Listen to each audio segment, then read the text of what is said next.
Welcome to the second episode of the Better SMB podcast. In today's episode, David and I look into productivity reports. We might just rip into them just a little bit and then put a challenge out there for someone to create a report that is actually useful for SMB owners and managers. Before we get into that though, just a quick call out from our listeners. If there is a topic or a person you want us to have on the Better SMB podcast, let us know. Now, on with the podcast.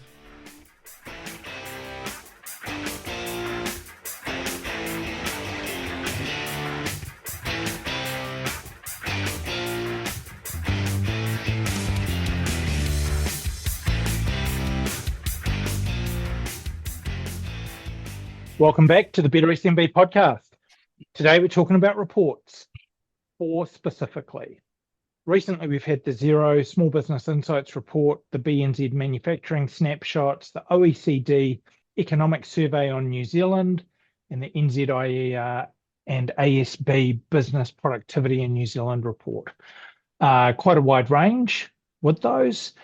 And, looking at the Xero one, to be fair, they lost me at sales per hour as a metric. It was weird for most businesses. Sales per hour, like what the hell? Brexit, from a New Zealand context, does that really matter? Is it impacting us? Suggesting we're doing well in productivity versus Australia and the UK. That kind of goes against all the other info that's available, especially the last 10 years of research from the Productivity Commission. The great thing, though, it highlighted the need to leverage tech. The BNZ Manufacturing Snapshots, that just wasn't me. It was far too technical. PMI, don't know what that is. Talked about a whole bunch of numbers and break-even points. The OECD Economic Survey was really high level, talked to us that productivity had declined, but the numbers didn't mean anything. They talked about going from 1.3 between 98 and 2007 to 0.6 between 2010 and 2019, and it was a compendium of productivity indicators like WTF, no idea. The NZIER and ASB report, that really seemed like it was the best of them, and it kind of came out with 4 key things that we'll probably get into over the course of the next little while. But some of those, really actionable, but a few also sitting at the government level. Rob, on your side, I'm curious, what were your takeaways from the reports? You're an SME owner operator. How's that info going to change your life and how you operate your business? It won't. Certainly, it just won't, because even your introduction, I was lost, and I have gotten absolutely passionate about who the heck is this written for? Is it written for the egos of the authors and the organisations that fund it? Because it certainly isn't written for mum and dad SME owner. There were some really interesting pieces. I was, like you, completely astounded by the bizarreness of Xero. And what really frustrates me, and I'd even drop it, it really pisses me off. I'm a Xero customer. They're using my stats on garbage. They're producing information that isn't relevant. I thought that I was kind of, when I saw it come out and it was launched and it was announced, so I dug into Xero reports out. There must be something in there, because surely they'll buck the trend of all the banks and the run-of-the-mill economists, and finally getting well away from the now lost Productivity Commission and all the, academia writing. And I'd say that in all due respects, David, because you've written your own great piece of academia. But Xero has just joined the bulk. They've just joined what I would call the ecosystem of economic reports. I could rip out stats like you just did. Certainly the ones that I believe in, and I'm with you, I don't believe in the Xero ones, because every other one shows that New Zealand's productivity is in the bottom of the sink. 10 hours per day to match Ireland. I think that I might have even pulled that one out of your report. But that's always a common one. 10 extra hours. Yeah. Yeah, and I was quite interested in how ANZ, their report, the NZ, was that the NZIER ASB. Um, and the ANZ one, though, they took out Ireland as an outlier. Um, Oh, yes, I saw that yeah. too. So I just thought that that was interesting that they took out outliers and wondering why. My biggest take on it is that these are still unusable reports for the majority of SMEs in New Zealand.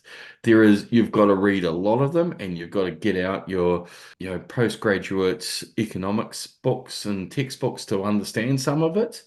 But once you start ripping away all the BS, there are actually some interesting points.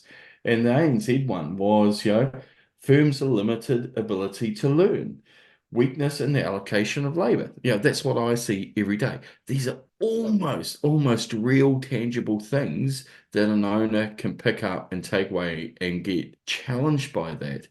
But you've got to read 28 pages of absolute wankery to get there. And so I don't see this being used apart from all the economists comparing each other and maybe a couple of business journalists, if they've got time to write about it, and feeding up to some of the government agencies and government ministers. Apart from that, worthless. Has that answered your question about what my opinion is? Yeah, I just had to chuckle at absorbative capacity, right? And all the just let's throw in big words to make ourselves sound smart as opposed to the things that the common person really just needs to know to get ahead. If you were working for one of these organizations and had access to the same resources and data as they had, what type of information or tools do you think would be most useful for a typical SMB in New Zealand? I think you can put all the stats in appendices for one, right? Like let's get, you might have a couple of infographics. I think it's going back to real basics. What are the high level learnings from all of this? And none of it is absolute different. So tools, I think it might be, hey guys, we're still in the bottom third of productivity hours, units per hour produced, GDP per hour, whatever the metric, and there are three or four ones. And it could have half a dozen things that a business could do themselves to go, hey, if we all did this in the next 2 years, we could move that needle up and we could get it. This is kind of like a, football league table. We're almost in relegation zone. We could get out of relegation zone if all of us did X, Y, Z. Now, that's really important because a lot of the messaging, and and this might be a question back to you, David, is I'm still finding the statements of our regulation is hampering innovation. I'm really interested to know what regulation is stopping a business innovate. And when I say innovate, I don't mean technology. Innovate is just doing things better. What regulation stops the civil construction firm getting their team together and going, hey, how do we organize our day-to-day business? Let's do things differently. There's no regulation that stops that.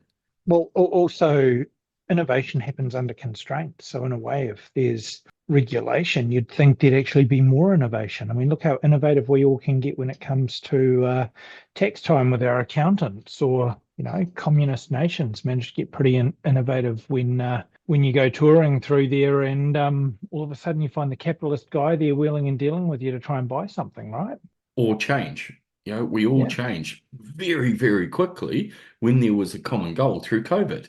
Now, putting the politics of all the decisions aside, we all knew what the goal was. So we all got told what are the 4 or 5 things that we could do to move that needle. Why don't we have that same sense of urgency with productivity, particularly the fact that it's now a 50-year problem in New Zealand? Governments have been bleating about it. Why can't they just produce a one-pager, nice infographic and saying to get out of that relegation zone, all could do X, Y, and Z. And some of it might be owner managers. Can you go and learn how to be better managers? Can you go to a course that does 3 days of learning how to engage and understand your team members. For us, how we improve our consulting business, we're researching real simple topics like staff motivation. Now, why can't we encourage, and you might get credits for reading and doing some stuff. It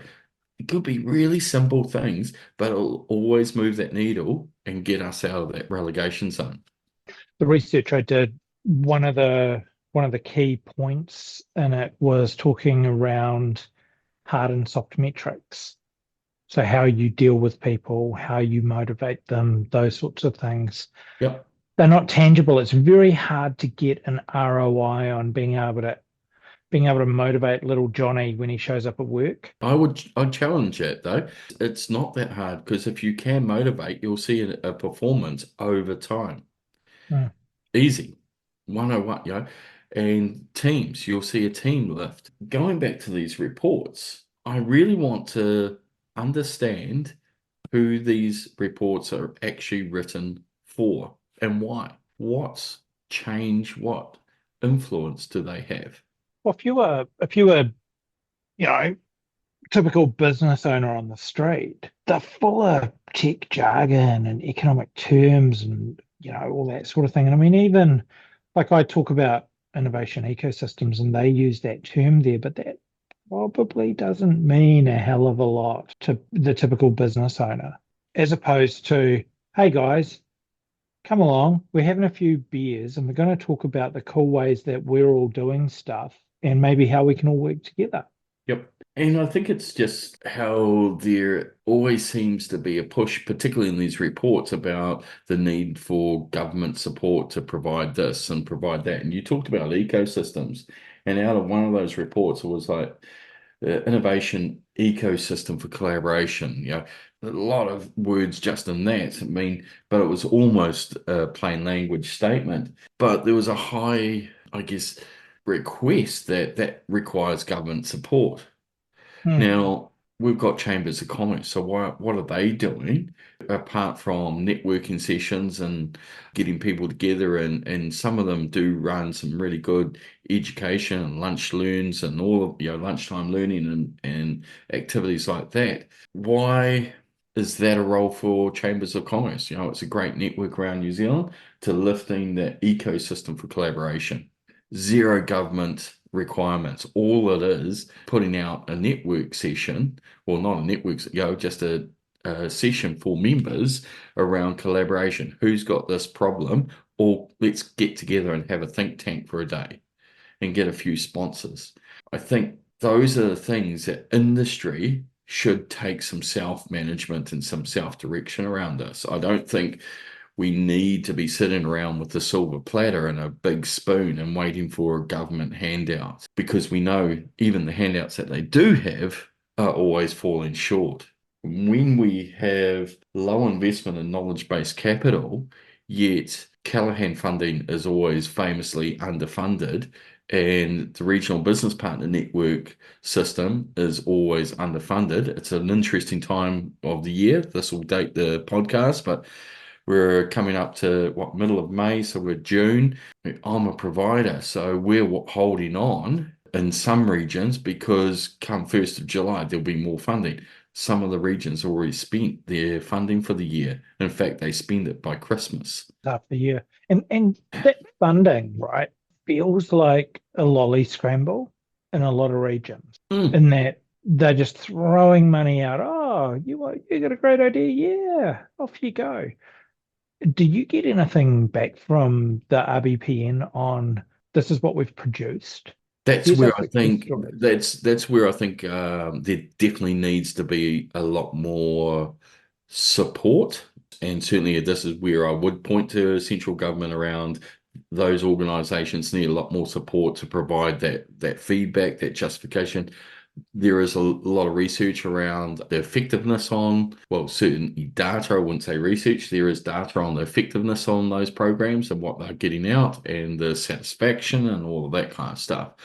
But they just don't have the resource to put that together and promote them. The providers of that service do not promote the service because they're just so overwhelmed anyway. One of the papers, the reports that we had was, started talking about frontier firms and how there was actually low levels of frontier organizations in New Zealand. We need to be promoting that challenge and figuring out again how we should be doing that in New Zealand. Yeah, it would be great if government agencies could support that by even just promoting that there are ways to achieve that there are ways to support that.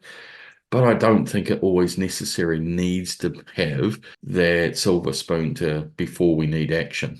I just get really frustrated when we just get reports after reports and we're talking about the same thing. Your report that, your master's thesis came up with a lot of the trends that over 20 years of people saying the same thing. And have we seen any change? No. In fact, we're now in the middle of a government who are threatening to take away some of that support. Yeah, it's certainly it's a big subject. I underestimated the subject when I started that work, to be honest, right? It's like, oh yeah, productivity, how hard can it be? Whoops. Well, it's So with not these, that hard though, because, and that's what, going back to one of our goals of this episode in the podcast is to rip these reports to pieces because it isn't a hard topic. We're just making it hard, and we're making it really, really hard by making it sound hard.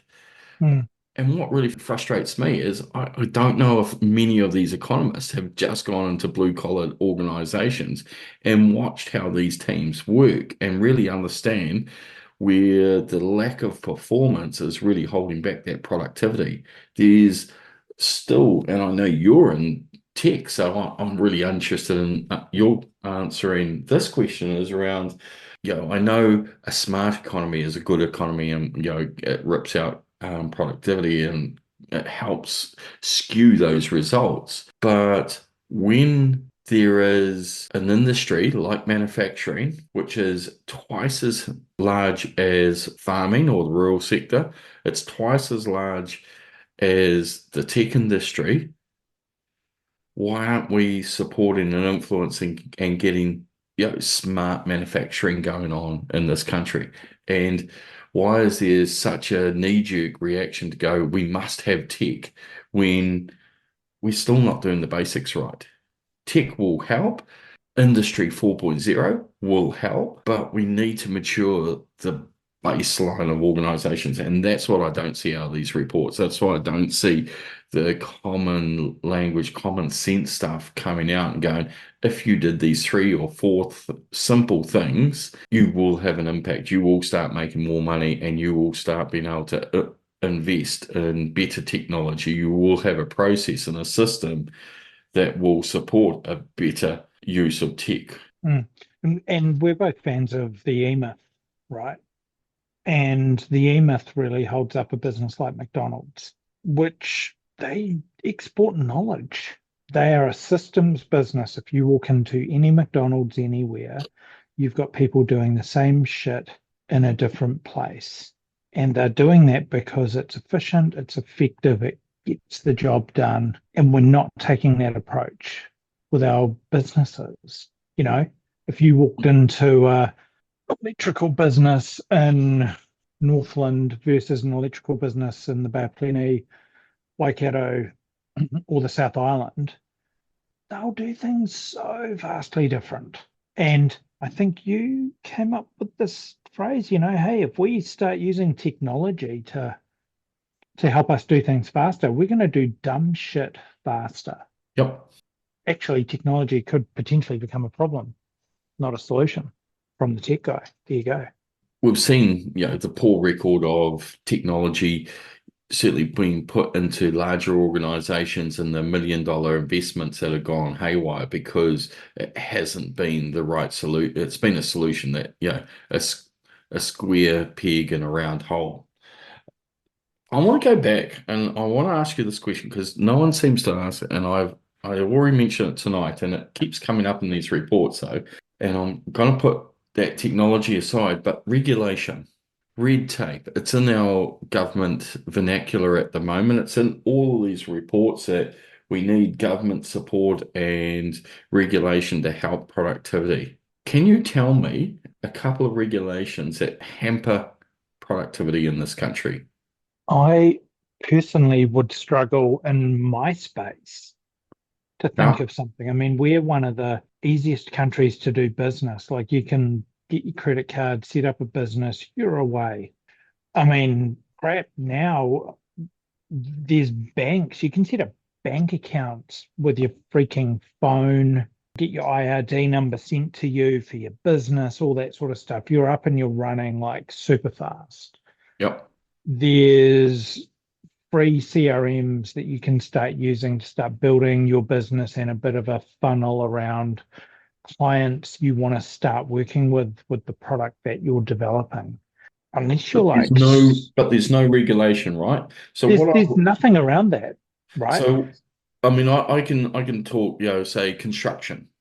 You've got the Resource Management Act, RMA. Yeah. So that's going to get dealt with and talked about and sort of ripped apart because that does slow down our construction industry, which is tanking at the moment. So that's one. Are there health and safety and HR regulations that slow down businesses? But if you go into a factory, and I go into many factories every week, and the requirements, a good team would have a 10-15 minute toolbox meeting anyway to start up. That's an absolute 101 for a good performing, high performing team to help with communication. And 3 minutes might be highlighting health and safety. It doesn't need to be a massive overproduced piece of work that slows down organizations. So we can park health and safety, we can park Yeah. HR regulations. I can only think of construction with the RMA and sort of the ancillary industries around that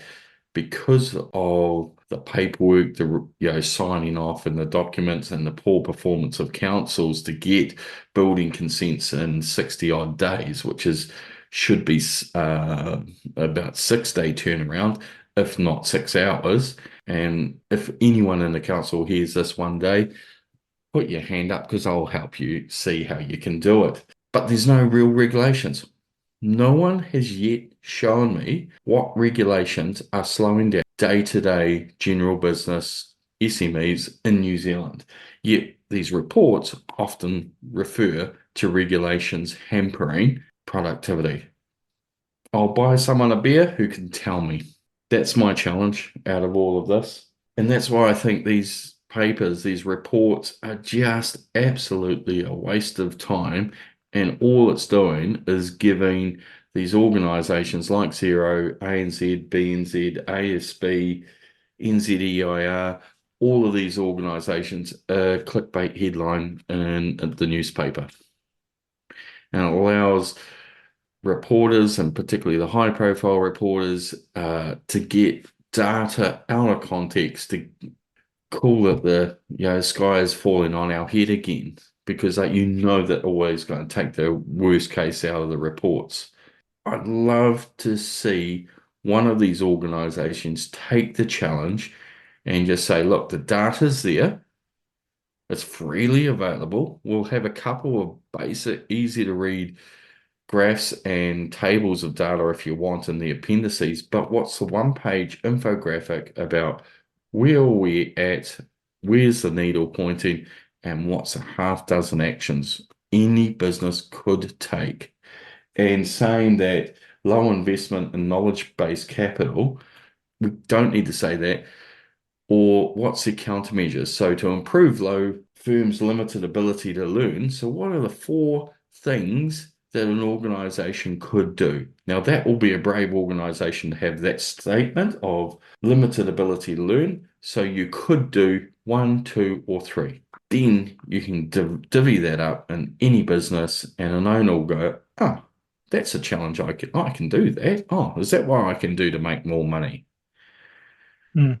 And Well, surely you think the bank ones, the reports from the banks, surely they are the ones that would translate this to go, if you buy this, if you spend money here, take a loan out and train your staff, it's got to be in their best interest.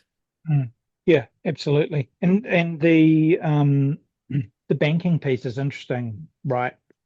everyone's on the banks, you're making too much money, you put all your money into housing, all this sort of thing. And again, we're looking for the government to solve that problem for us. I reckon we're shit at business cases. I don't think strong majority, 50, 60, 70% of businesses have never written a business case. And we know there's Te Waka, one of our regional development agencies, RDAs, who again, what the heck do those guys do? Not just Te Waka, but all the whole across the country. They stuck out a report a few years back, just after COVID, or it might have been in between COVID, stating through their surveys that 50% of SMEs do not have a business case, or no, sorry, a business plan. They stopped there in the conversation. That could have been response. It would be good to do 1, 2, 3, print out a business model canvas as part of that report and do a quick link to a video about how to use one. Why can't they go that extra step rather than just point out one thing that's going wrong, but not then showing how businesses could do better with that Mhm. information? Well, But and then I mean, a business plan really is this is what I think's going to happen. Then your financials are this is what did happen, and then really you're just comparing. I thought I was going to do X, I ended up doing Y. I either did better, worse, or the same. Chances are you didn't do the same. But if you had that as a business for the last 3 years, I thought I was going to do 400 grand revenue. I actually did 350. I thought I was going to do 370 revenue. I had a great year. I did 450. Whatever. For the last 3 or 4 years, if you took that information to your banker, I think you'd have a very different conversation to, can you give me 300 grand to do this thing that might or might not produce an outcome? Which, talking to bankers that I know locally, that's kind of what people are coming to them with. for sure, for sure. When was the last time you saw one of the bank's business plan templates? Because they've all I got them. haven't. They've all got them, right? So when you start up a business bank account with one of the mainstream banks, I've seen a couple now, and 25 pages or more of absolute garbage. Most of it is all based around the P&L. So it's all Mm. based around financial. There is no strategic functionality around that. And interesting, I'll ask you too, because I've seen some evidence of even those who have gone through doing the MBA around business planning. I'm sure that you get shown templates that are multi-pages long, 12, 15, 20 pages long. So everyone who actually tries to go the extra mile gets fed these multiple complicated. So we're not surprised that their economic reports are complicated because that's what they feel that a business plan should be. Where some of the most successful businesses worldwide are done in an agile environment, which where the business model canvas is a standard template. And that's, if you want to make it a little bit bigger, print it out in A3. I've done Mm. a business model canvas, use it, and put it out on a big piece of, butcher's paper, put it on table and use Lego Series Play. There was actually no writing. To me, that was a legitimate way Awesome. for me to think about what my objectives are, who's my competitors, what are my strong points, what are my focus areas, what's my uh, path to market. And on a business model canvas, it's only one small square that's focused on your financials.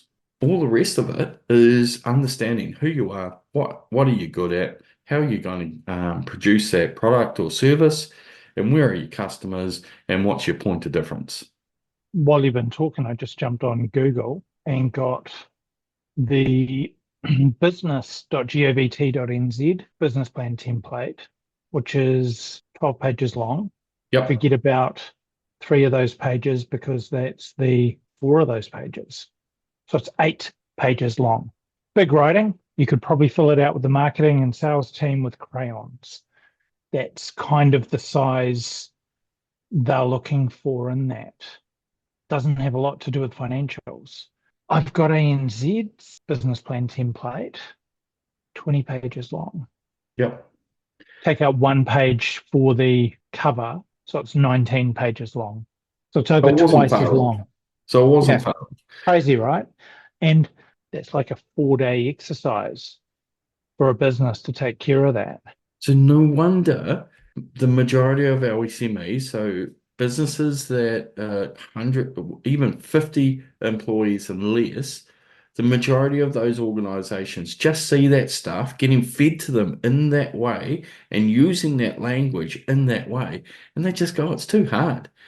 And the default is, I'll hop in the van, and I'll just carry on doing what I'm doing.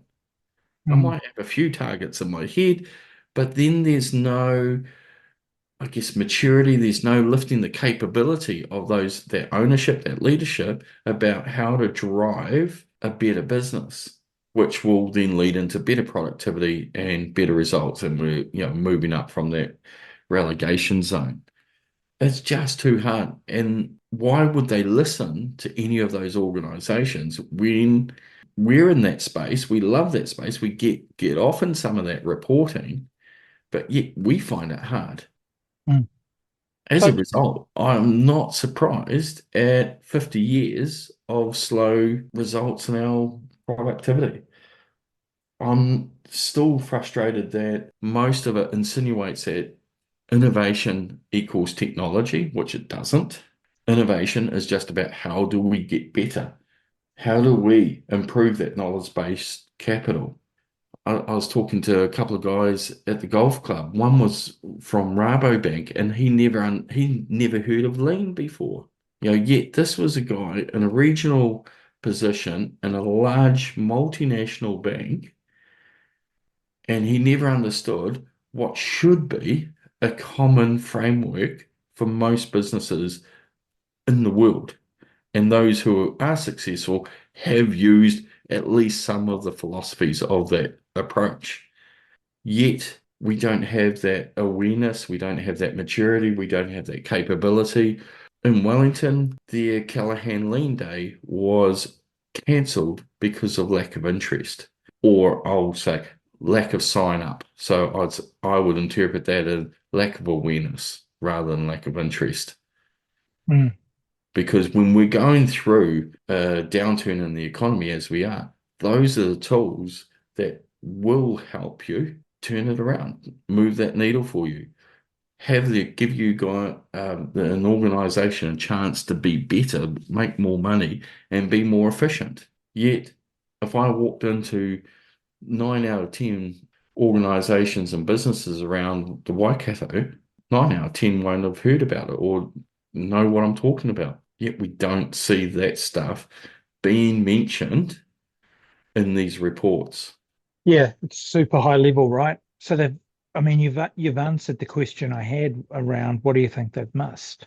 And like everything, pretty much. They've talked about all the things that your typical SME can't affect. I can't affect the BNZ Manufacturing Snapshots, PMI measure, No. whatever the hell that is. Brexit, who gives, right? That one, I cracked that. I still crack. That's just a joke. Yeah, yeah. But What? you can't, it's got to be start doing this. And I think about, we think about health. If I talk to you about health, there's a handful of key metrics that you have to do. Drink 2 liters of water, exercise 30 minutes, eat a freaking apple. It's pretty easy. So Go then we, outside for an hour a day, Where are those kinds of things that say, did you know New Zealand businesses aren't even doing 30 minutes of exercise, going outside for 2 hours or eating an apple, but they are drinking lots of water, right? that would be the real interesting research going. New Zealand business, we know, well, actually, there is one metric, and dare I say it, R&D, but it all depends on how organizations measure R&D. So I would research and development. I'll take the second part of that because it's my job, right? Is in development. Now, this is not new products, new services, but developing the organization. How many hours per staff member are we investing in the development of an organization? That would be the one metric I would agree with that we could use to start seeing a rise, moving that needle. I'm the first one that gets dropped off when the economy's low because, we don't have time to work on our business. We've just got to roll up our sleeves, number 8 wire it, she'll be right, and work those 10 hours longer than Ireland every day. That's our default at the moment.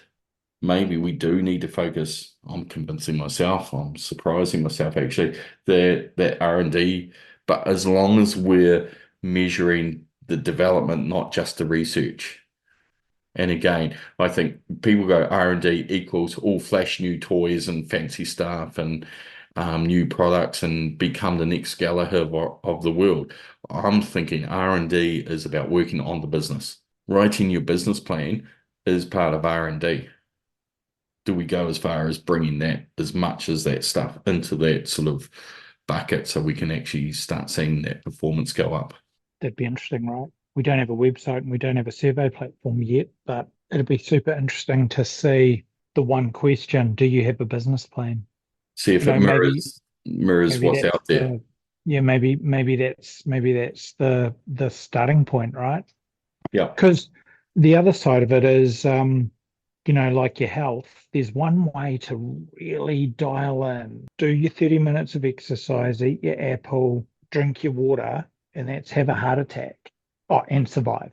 Yep. And there are high levels of determinants of health that show the health of that population. We could break that down, and what word DHBs had that broken down into sub areas of every community. So if you were in Christchurch, they knew what suburb and the determinants of health per suburb in Christchurch.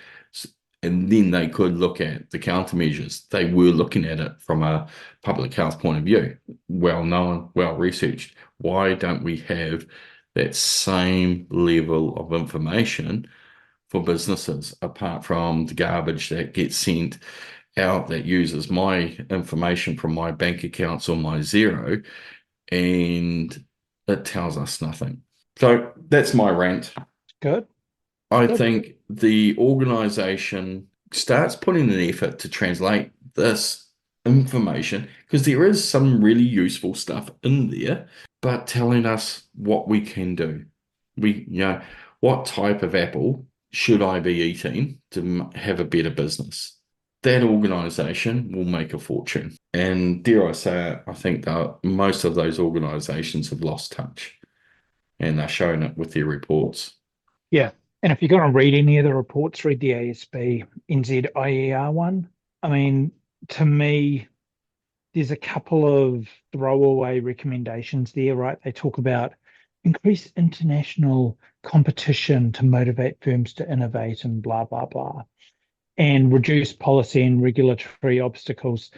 Your typical business can't control that, but develop an innovation ecosystem. So translated, talk to the organizations you partner with and engage with at the same customers, potentially even, and start talking about how they're doing shit better, smarter, faster. Learn from them, share what you're doing well. In the innovation space, they also talk about government agencies. I'm not sure government and innovation should be used in the same sentence, but anyway, it was. The next piece there is around fostering dynamic capability. In my mind, that talks to leadership. So build your leadership capabilities. Yep. Not just the directors and the senior managers in the business, but actually build the leadership capabilities out at the edge. Yep. Turn your people into leaders so that they can grow and develop and represent your business without having to come back to you, because that's where actual change is going to start happening, by giving the people out there who look after your customers the ability to make decisions at the edge. And I think that might have been your report that talked about the skill development of the SME owner and capability. Well, you've got to start there. You've got 100%. to you've got to know what a business plan is. You've got to be financially aware. You got to know You how to you engage your staff rather than the command and control or management by numbers that are, techniques that are 40 years old and shown not to actually make a square bit of difference around motivation of staff. mm. Well, you can't as a manager, you can't point to a person in your team and go, "Oi, go be innovative.